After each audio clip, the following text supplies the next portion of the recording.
네, 이슈앤피플 2부 이어가겠습니다. 젊은 청년 정치인들의 시각으로 돌직구 날려보는 시간입니다. 상암동 한시 청년들 젊은 정치인 두 분 모셨습니다. 먼저 박성민 민주당 전 최고위원 나오셨습니다. 안녕하세요. 네, 안녕하세요. 박성민입니다. 예, 또 문성호 국민의힘 전 대변인 나오셨습니다. 네, 안녕하십니까. 문성호입니다. 예, 반갑습니다. 박 의원님 먼저 그 민주당 얘기부터 할게요. 네. 이른바 그 친명 비명 갈등에 당이 지금 심각한 상황이다 이런 말들이 뭐 언론을 통해서는 좀 나오고 있습니다. 자, 위원님이 보시기엔 어때요? 정말 당이 지금 심각한 상황입니까? 아니면 밖에서 보는 것처럼 그렇게 당이 어렵지는 않다. 어떤 상황이십니까?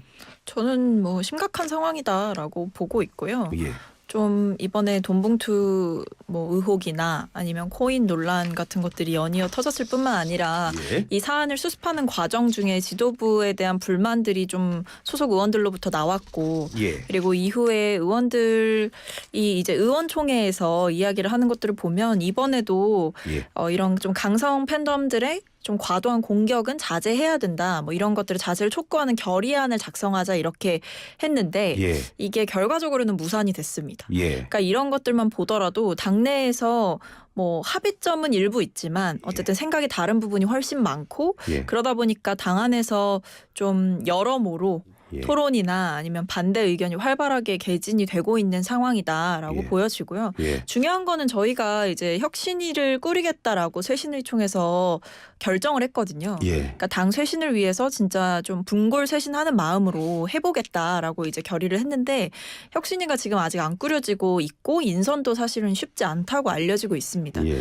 그러다 보니까 뭐 돈봉투 관련해서 뭐 10명의 의원은 특정됐고 곧 계속 소환이 될 것으로 보이는 이 외부적인 위험 상황과 안쪽에서는 이것을 제대로 수습하지 못하고 이렇게 끌려가고 있는 상황 이런 것들이 외부적으로도 내부적으로도 그렇고 여러모로 당의 위기인 것 같습니다. 예. 그러니까 이제 민주당이 어떤 이런 무지성 강성 팬덤이라고 하는 일종의 극약 처방을 지금까지 어떤 민주당이 활용했다라고 표현하기보다는 예. 뭐 흔히 얘기하는 친 이재명계라고 불리는 지금 이재명 대표를 위시한 분들이 지금까지 어떻게 보면 활용을 해오신 거거든요. 예. 그런데 이러한 팬덤들이 결국에 그분들의 입맛에 맞게 활용할 수 있는 선을 점점 넘어서고 있는 것이죠. 예. 그렇기 때문에 지금 이제 민주당에서 결국 모든 것이 부메랑으로 돌아오고 있는 것인데 예. 이게 굉장히 전 위험한 상황이라고 생각을 합니다. 예. 왜냐하면 제가 이제 옆에서 지켜보기에도요. 예. 이게 단순히 뭐 어떤 우리가 지지하는 후보와 각을 세우거나 뭐 거기에 손해를 본다 이런 정도가 아니라요. 예. 마치 진짜 과거에 어떤 뭐 독재 국가에서 그 독재자를 찬양하는 이런 무지성 팬덤 수준까지 좀 가고 있어요. 예. 그러니까 어떤 이쪽에서 오히려 좀 자제를 해달라고 이야기가 나옴에도 불구하고 예. 본인들이 자체적으로 뭐 누구는 수박이고 누구는 뭐 이재명을 공격한 사람이고 누구는 뭐 당내 배신자고 자기들끼리 낙인을 찍으면서 공격을 하고 있단 예. 말입니다. 그러니까 이게 과연 지금 2023년 민주주의 국가에서 일어날 수 있는 모습이 아니거든요. 예. 그런데 이것이 단순히 어떤 일부 극단적인 팬덤이 아니라 당내 주류를 지지하고 있는 지지층이라는 점에서 민주당에서 쇄신과 반성이 정말 필요하다고 생각합니다. 왜 제가 이렇게 말씀을 드리냐면 예. 저희 당만 하더라도요. 과거 이제 뭐 박근혜 정부 당시에 예. 박근혜 대통령 정부 당시에 이런 극성적인 팬덤 위주로 정치를 하려는 분들이 굉장히 주류였어요. 저희. 예. 결국 저희가 어떻게 됐습니까? 예. 이거에 대해서 좀 반면 교사로 삼으셔서 쇄신의 모습을 좀 보여주셨으면 합니다. 제가 그 당원이 아니라서 그 게시판 뭐 이런 거 당 게시판 이런 거는 잘 들어가 보질 못할 겁니다. 근데 정말 게시판에서 그렇게 심한 말들이 쏟아집니까? 지금 어느 정도예요? 박 그런데 의원님. 뭐 게시판을 막 많이 들어가지는 않는데 예. 그 당원 청원 게시판이 있어요. 예. 그래가지고 이제 국민청원 옛날에 기억하실 텐데 뭐 청원 내용을 올리고 동의를 받는 방식의 이제 청원 시스템이 홈페이지 안에 갖춰져 있거든요. 예. 예. 근데 뭐 실제로 그 제가 몇몇 청년들과 예. 뭐 돈봉투 진상조사단 꾸려라 예. 그리고 코인 관련해서 전수조사하자 예. 이런 취지로 당의 쇄신을 촉구하는 기자회견을 하고 나서 예.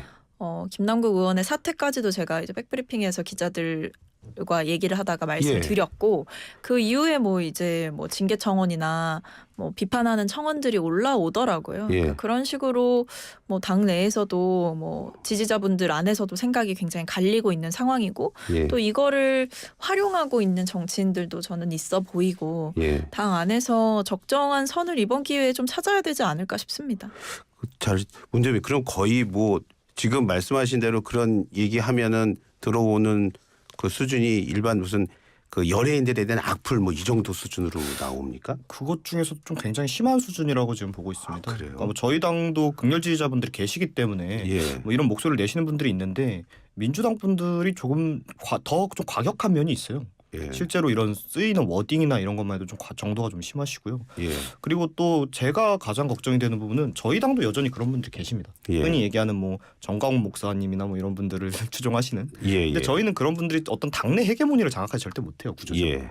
그런데 지금 민주당에는 그 흔히 얘기하는 이 이재명 지지를 하시는 극단적인 분들이 예. 거의 당내 헤게모니를 장악하고 있는 상황 수준이라고 저는 예. 보고 있기 때문에 굉장히 위험하다. 왜냐하면 극단적인 분들이 권력을 쥐었을 때는 결국 예. 극단적인 행보가 나오게 되기 때문에 예. 이 부분에 대해서는 그냥 뭐 타당이라도 우리의 예. 시선을 저는 감출 수 없는 수준을 넘어섰다고 생각합니다. 근데 왜 박 의원님 왜 그렇게 센 목소리를 내는 사람들한테 당이 조금 휘둘릴 수밖에 없는 거죠 현재요? 이제 아무래도 총선을 앞두고 있는 상황에서 사실상 경선을 거치게 될 가능성이 매우 높단 말이죠. 예. 왜냐하면 저희가 이제 의원수 자체가 그러니까 현역 의원이 많은 상황이다 예. 보니까 빈자리가 사실은 없는 거죠. 그래서 예. 거의 아마 새롭게 지원하는 후보자나 기존에 있는 의원들 역시도 예. 뭐 정치 신인들 또는 뭐 기존에 그 지역에서 계속 정치를 하려고 했던 분들 등등에 의해서 예. 경선을 벌이게 될 가능성이 높은데 예. 그럴 때 아무래도 중요한 것이 당원들이 이제 경선 때 투표를 하시거든요. 예. 그러니까 그 부분이 굉장히 영향을 많이 미칠 것이고 예. 그리고 뭐 경선을 한다는 건 사실상 공천을 받아야 가능한 일인데 예. 어떻게 보면 지금 이재명 지도부 하에서 공천을 받을 수 있을까라는 고민을 하시는 분들은 예. 최대한 뭔가 당에 대한 충성심을 어필하거나 예. 아니면 이재명 대표와 내가 가깝다라는 것을 과시하기 위해서 예. 그런 방식을 택하시는 분들도 있는 것 같습니다. 물론 진심으로 뭐 당원들 열성 당원들의 생각에 동의해서 그렇게 정치를 하시는 분들도 있겠죠. 예. 갑자기 그 말씀을 두 분이 같이 하시니까 이런 질문을 좀 드려보고 싶은데 사실은 이 어떤 유권자들의 관심이 적어질수록요 당원들의 목소리가 좀 세질 수밖에 없고 특히 일본의 정치가 그 국민들의 관심이 없으니까 오히려 더 개파 정치가 활성화되는 거 아닙니까?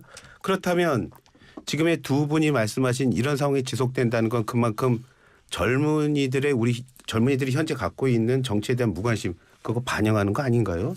저는 이게 인과 순서가 좀 다르다고 생각을 합니다. 실제로 지금 앞서 얘기해 주신 바와 같이 공천이나 경선 이런 시스템이 결국 당내 헤게모니를 가지고 있는 지도부와 거기를 지지하는 주력 당원들에 의해 대부분이 결정이 되기 때문에 예, 예. 아무리 우리가 어떤 정치인이라는 게 결국 국민의 뜻을 대변해야 되기 때문에 국민의 지지라는 것이 제일 중요한 것입니다. 예. 정치인으로서의 어떤 커리어를 쌓기 위해선. 예. 그렇지만 그건 어디까지나 본선에 올라왔을 때 얘기고요.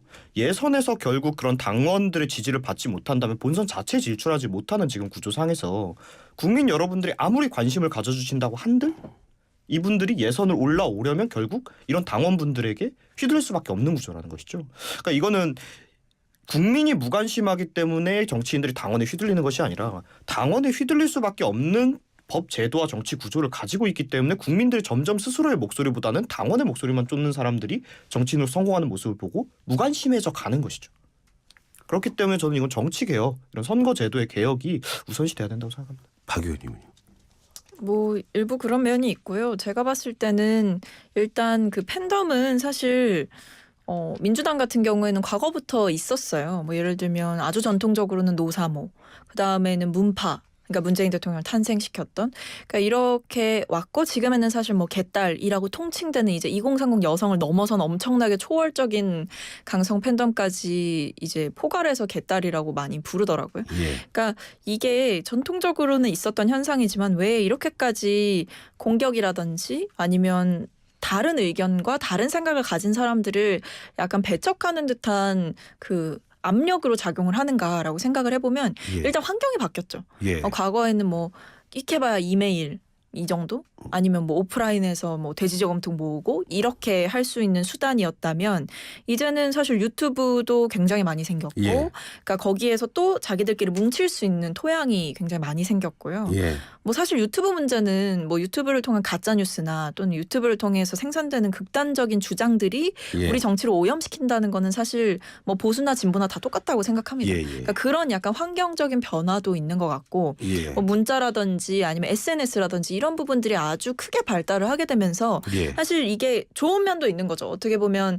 정치에 참여하고자 하고 의사표시를 하고 싶어하는 국민들이 참여할 수 있는 통로는 되게 많아졌는데 예. 그 통로가 이제 일반 국민들까지 가닿기보다는 예. 이제 이런 정치판을 잘 알고 있고 또는 예. 고관여를 하고 있는 강성 지지자들이나 열혈 당원들에게 이제 예. 통로가 열린 거죠. 예. 그래서 그 통로들을 타고 사실은 정치 효능감을 누구보다 빠르게 경험하고 있는 층이기도 예. 한 것 같습니다. 지금 그 박 의원께서 그 유튜브 또 SNS 네, 또 네. 통해서 벌어지는 일을 말씀하셔서 이 질문 드리고 싶네요. 윤석열 대통령이 일본 G7 때문에 방문했지 않습니까? 네. 그 기간에 김건희 여사와 관련한 여러 활동들이 특히 말씀하신 대로 이른바 네티즌 통해서 거기에 화면에 또 제각기 해석을 달아서 그게 지금 생산이 되고 있습니다. 자, 박 의원님 보시기에 이거는 영부인에 대한 지나친 관심입니까? 아니면 국익을 위해서 도움이 되는 일이라고 보십니까? 어떻게 보세요?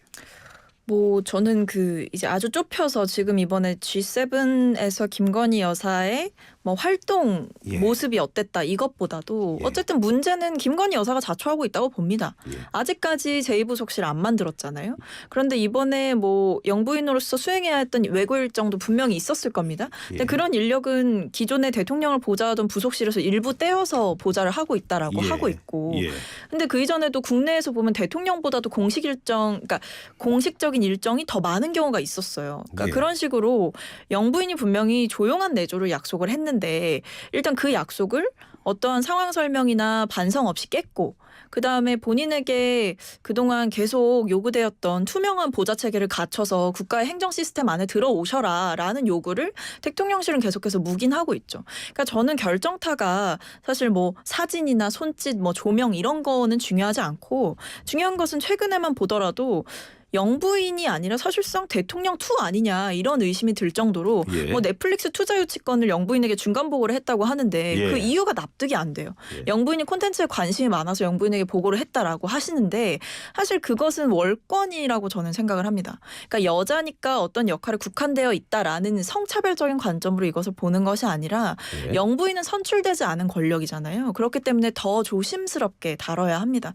그런 점에서 대통령실이 이것을 대통령에게만 보고해야 할 사안인데 이후 일정을 소화하기 위해서 보고한 것도 아니라 중간 투자 유치 과정을 보고했다라는 거는 대통령실이 지금 도대체 어떻게 운영되고 있는 것인가라는 의문을 들게 하죠. 예, 그러니까 김건희 여사의 행동도 있지만 그 옆에서 보좌하는 사람들이 좀 더 잘못해서 또 아니 김건희 여사가 원청적으로는 문제겠죠. 예. 이런 행동들을 왜 하겠습니까? 김건희 여사가 그렇게 하라고 시키니까 하겠죠. 죄송합니다. 잘못 들어서요. 네. 예. 그러니까 뭐 이런 민주당 측에서 제시하는 뭐 행동이 어땠다, 뭐 섰을 때 어디에 섰다, 뭐 대통령한테 지시를 하는 듯한 뭐 모습을 보다 이런 지엽적인 부분을 하는 건 과도한 비판이라고 생각을 합니다만 예.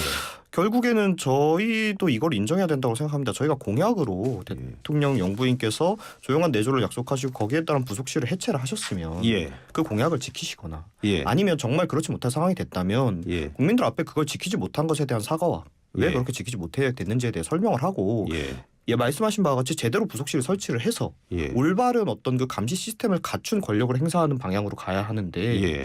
이런 식으로 지금 어떤 활동을 하는 거 아니다. 뭐 이렇게 뭐 과도하게 하는 것이 아니다. 뭐 예. 영부이니까 그냥 어느 정도 하는 것이다 하고 원래대로였으면 대통령을 수행했어야 될 비서들이 결국에는 이쪽으로 빠져나와서 보좌를 하고 있는 거란 말입니다. 예. 예. 이러면 일단 업무 자체도 비효율적이고요. 예. 두 번째로 이건 좀 우려에 지나지 않을 수 있습니다만은 예. 이런 경우에 어떻게 되냐면 이 권한이라는 것이 애매해져요. 예. 이 사람이 어디까지 권한을 행사할 수 있는지에 대한 어떤 법적인 기반이 없는 상황인 거 아닙니까? 행정적인 기반이 없는 상황이에요. 예. 이러면은 오히려 이 사람이 행사하지 말아야 할 월권 행사하거나 예. 아니면 오히려 어느 정도 자신이 해나갈 수 있는 부분인데 못하거나 둘 중 하나인데 예. 지금 김건희 여사님의 행보 모습으로 보면은 월권으로 오해받을 행동을 자꾸 하세요.